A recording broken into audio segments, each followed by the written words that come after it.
Fala pessoal, estava aqui só preparando um quadro para a gente falar um pouco agora sobre os determinantes da filtração glomerular. O que vai determinar esse processo, que eu até apontei aqui para vocês, da filtração glomerular, ou seja, da passagem de líquido de dentro do capilar glomerular para o espaço de Bowman. O que vai determinar isso, Pedro? Então vamos lá.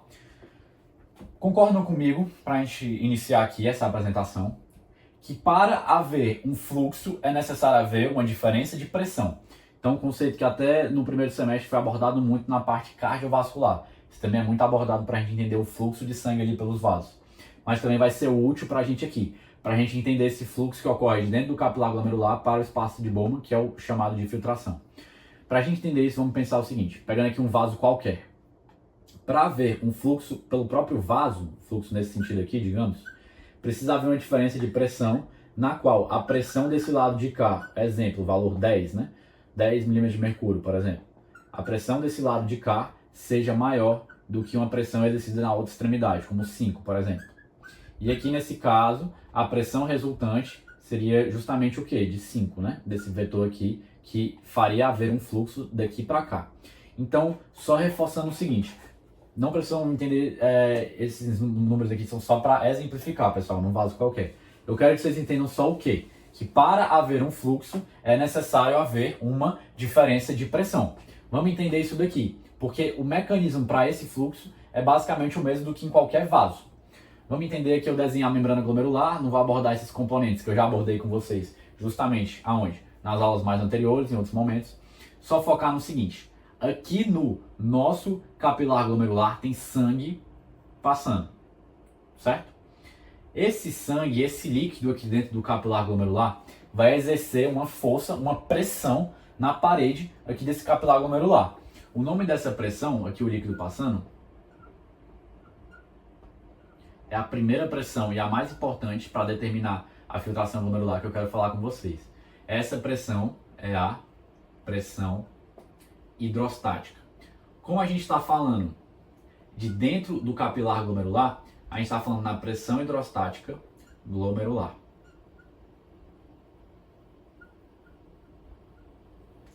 Então, se a gente fosse colocar um vetor aqui para essa pressão hidrostática, só para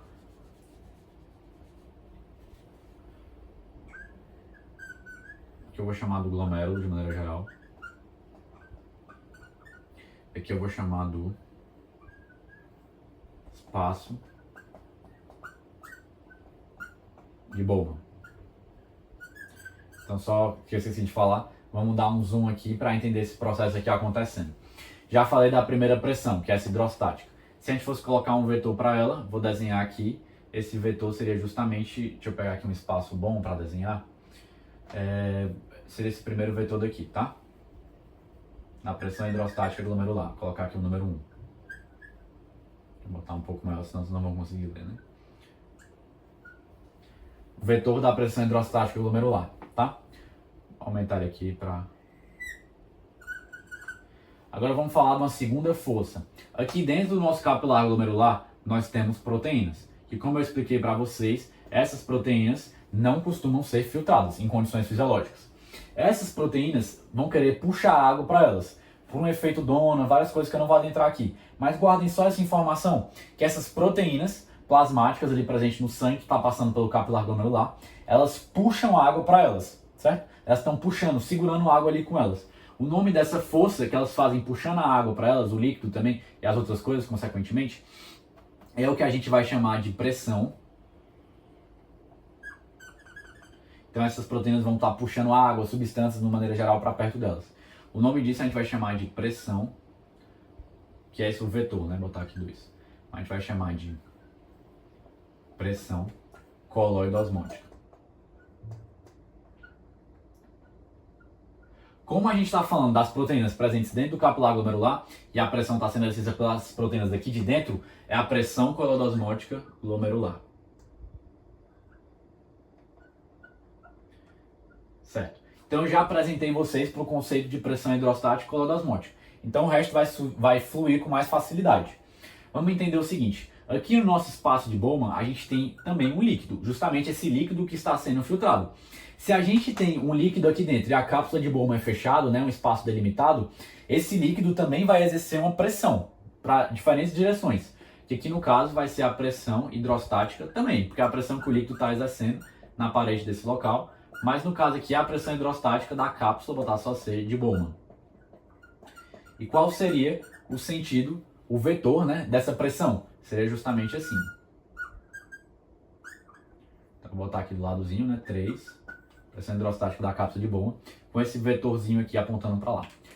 Também poderia falar de uma pressão coilodosmótica da cápsula de Bowman, mas como eu já falei um pouco, o que acontece? Como não é filtrada a proteína, o que acontece? Aqui na cápsula de Bowman a gente não vai ter proteínas. Se a gente não tem proteínas, a gente não vai ter uma pressão coilodosmótica aqui dentro da nossa cápsula de Bowman, em condições fisiológicas. Claro que em condições patológicas pode passar, e enfim, isso ser relevante. Mas entendeu? Vou até colocar aqui tracejado, mas é porque não é importante aqui para a fisiologia, que a gente também poderia falar de uma pressão, vou botar aqui o número 4, né?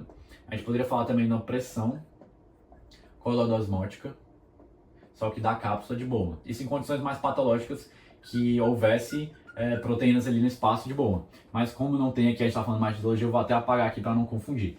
Então, essas aqui são as 3 pressões principais determinantes quando a gente está falando da filtração glomerular. Vamos voltar pelo que eu acabei introduzindo na aula. Se a gente tem um fluxo que vem daqui para cá, é porque a diferença de pressão tem que ser tal em que vai acontecer do fato de a resultante, né, desses vetores todos apontarem de dentro do capilar glomerular para o espaço de Bowman. Essa aqui é o que a gente vai chamar de pressão de filtração resultante, que é o nome chique que a gente vai dar para, justamente, depois de eu analisar esses 3 vetores, a pressão resultante, que tem que apontar daqui para cá, porque o líquido vai ter que sair de dentro do capilar glomerular para o espaço de Bowman para haver efetivamente filtração. Tá bom, pessoal? É isso que eu queria comentar com mais calma com vocês.